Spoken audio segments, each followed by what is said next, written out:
Guys, Theo here on Common Sense.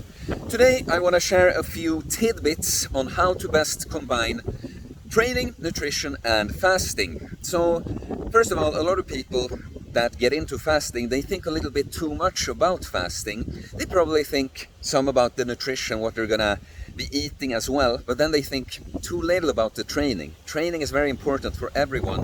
Don't think that you're just gonna get away with fasting. Yes, fasting, if you do that, is gonna be the driver of your weight loss. But we're talking about health and developing ourselves as a person, as a whole. We need to do all these things. And by the way, training, a lot of people don't understand that, but weight training, building muscle, will actually help with weight loss. First of all, if you are overweight, you have extra body fat, and you have less muscle mass than you should, well, then you can even put on muscle as you're losing weight, whether that would be with a daily calorie deficit or doing fasting here and then. But then it depends on how do you eat and train when you're not fasting, right? But yeah, you will lose more weight because you have more muscle mass that just burns through more energy, but also recovering from the weight training actually will burn some energy. You know, that was something I noticed when I was still a personal trainer in the gym, that when I started training people, I pushed them hard with the weight training, and they didn't really change anything else than that. They always lost weight because it took so much energy for them to recover and build this muscle mass. Not only the protein that goes into the muscle, but the energy just used for that process, right? But so, with the training, what I found was that when I started fasting, I always wanted to get as much training done before going into a fast as possible. So I had often just completely smashed my body the days before starting a fast. But it takes longer. If you train that hard, it takes longer than just, you can't smash the last workout and eat on that day and now you're recovered. It's going to take at least another day. So what I like to do now, going into a fast, is that I never do a really heavy workout on the day before starting the fast. You can still exercise. You could go train, but do sort of a deload workout, less volume or lower intensity. But you shouldn't smash your body completely. You just feel way worse. And if anything, when people talk about losing muscle from fasting, that's my experience that you don't really do, as long as you just train well and eat well when you're not fasting. But going into a fast with broken down muscle mass, that's when you actually might lose something. To be honest, I still think it would be like negligible, difficult word for a Swede to say. But yeah, that's a point when you actually could lose muscle mass. But mainly, to me, it's mainly about feeling good on the fast. You're just not going to feel great and be hungrier if your body is like, can we please get protein to repair this muscle mass? So that's one thing I always have in mind. Don't train too hard the day before starting a fast. Same thing with during the fast, really. You can still train and move, exercise. Just don't smash your body. There's just no use when you're fasting. It's not productive at all.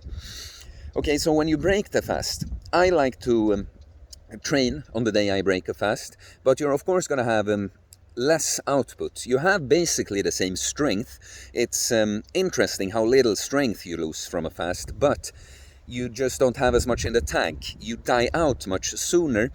And so in my experience, upper body is just easier to train when coming off a fast.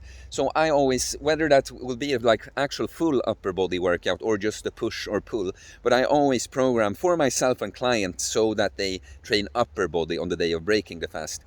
It's not going to matter a whole bunch, if you train fasted and then eat, or if you eat something and then train, but you're going to probably, if you can, eat a meal and then train a few hours later, you're probably going to have just a little bit more to give. So that would be ideal, but it doesn't really matter too much in the end. What you can do, if you still feel like you have less in the tank on a break fast day workout, is if you can't train as intensely, you can add some sets and just catch up on volume. That's what you realize. It's not always about, if you were doing on the same kind of workout more intense sets when you weren't fasting than on the break fast day, well, you can still drive progress by challenging yourself in another way, right? So in this case, maybe add an extra set. Something I do very often to my break fast workouts. So with nutrition, the advice I want to give here really is just Know what you're doing when you're not fasting. Have a set plan. Know your macros. Know the amounts of meals you want to stick to. Because this is where a lot of people slip up with fasting. They don't have a proper nutrition plan, meal plan, macro calorie plan like that. And so, because maybe they think loosely about something, but if they're still hungry, then they might eat more because they didn't have a plan. But if you know that, no, these are the meals, I'm just making something up now. I'm gonna eat 3 800 calorie meals that consists of these foods and macros.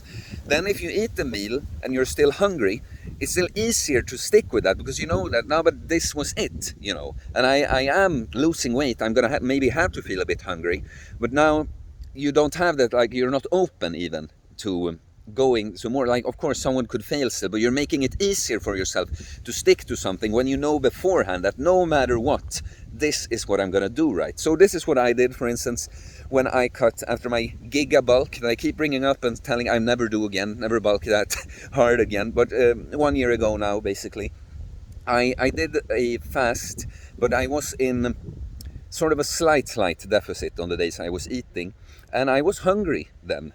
I would have liked to eat more if I just ate by feel, but because I had this plan, and now I'm eating twice and I'm eating like 2,500 calories, I always stuck to it because I know that's the plan. It doesn't matter how I feel, that's the plan. So those are my little tidbits that just came to mind today. I was just thinking through what are some little fasting optimizations I can share with you guys. So please let me know in the comments, what do you think? And comment and like anyway. All comments and likes help support the channel, so I appreciate it a lot. I am taking on coaching clients. You can apply via my website or email me or DM me on Instagram. You can have a little back and forth about it. So check it out. Please subscribe for more content about fitness, fasting, losing weight. Building muscle, self-improvement. I lost the rhythm with it. Stoicism, mental health, philosophy, mindset. It's a mindset, guys. Gotta have a plan or else you'll never get there. Okay, guys. Peace.